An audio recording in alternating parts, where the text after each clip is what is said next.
It is time to do my last monthly reading wrap up of 2025. Of course, it's going to be 2026 when I post this, obviously. And I took down my Christmas tree, so my girls can be in my office with me once again, and I'm so happy about it. I took it down relatively early because I missed them. Yeah. So I guess I'll just dive right into it. I started off the month of December by finishing Devotions by Mary Oliver. This is a collection of poetry that I have been reading slowly throughout most of 2025, and I'm so glad that I took time to get through this collection because it was absolutely beautiful and I would not want to skim through anything. Some of the poems I actually ended up reading multiple times just because they were so good. I wanted to reread it and really absorb it. So it was safe to say that this collection was absolutely 5 stars, and I highly recommend it if you've never gotten into poetry but you're looking to, or you like poetry about just nature and existing with other beings in the world and just noticing the things around you and taking life slowly. I think this is the perfect collection for that. It is kind of nice that it's a bind up of a bunch of different poetry collections by Mary Oliver, so you're getting kind of a taste of a lot of her different collections from over the years. And when I say over the years, I do not mean that lightly. I mean spanning decades. Like, it is an amazing collection, and I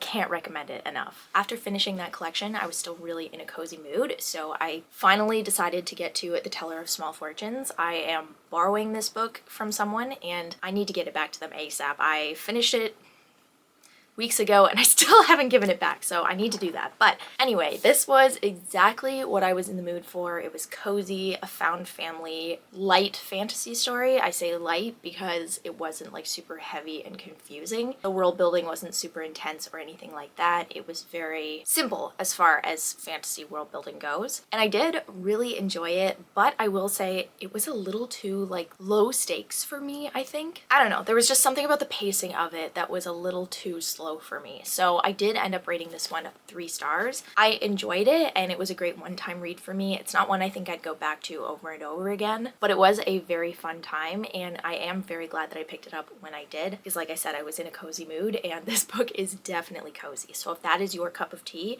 this book would honestly be perfect for you. Then I read an arc called Meat Bees. This book was the furthest thing from cozy. It was disturbing, but done in a very non-disgusting kind of way. The cover makes it look like it's absolutely disgusting, and don't get me wrong, it is gross to think about bees eating people, because you can judge this book by its cover.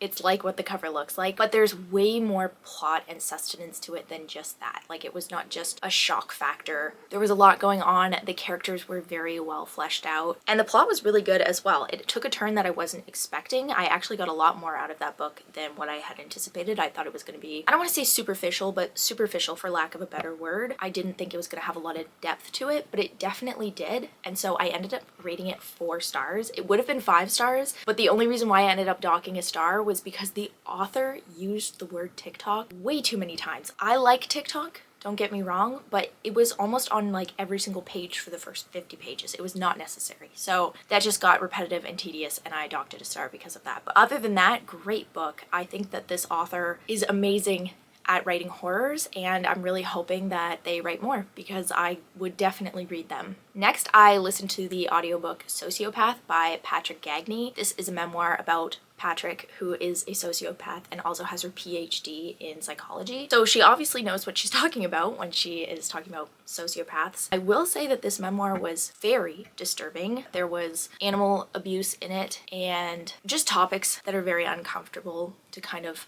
read about and listen to. Definitely keep that in mind if this one sounds interesting to you. There was one scene where I almost DNF'd it, and if an animal would have ended up dying in it, I definitely would have DNF'd it, but thankfully it didn't escalate that far. Still disturbing though. I had to take a break from that book for a little while because of one of the scenes depicting animal abuse. All of that being said though, I definitely learned a lot from this book. I got to be inside of the mind of someone that thinks and feels in a way that I could not even fathom, which was a very unique learning experience. And so if you're into that kind of stuff, I think it is definitely a good read for you. And then the last thing I read in 2025 was Wild by Cheryl Strayed. This book was definitely worth the hype. It has been so popular for years, and I've had it on my shelf for years, and I finally had the pull to read it, so I decided to just go for it, and I'm so glad I did. I read it in like 3 days, and it's only like 300 pages, but the writing or font size, I should say, is very small. So I was quite impressed with myself that I actually read it in that short of a time period, considering it's a memoir as well. Not always the most riveting, but Cheryl wrote it in a way that was very engaging and fast-paced, and I did not want to put it down. If you've never heard about this one, it is about a year in Cheryl's life where she decided to just pack up everything, put it all in a storage unit, and take a soul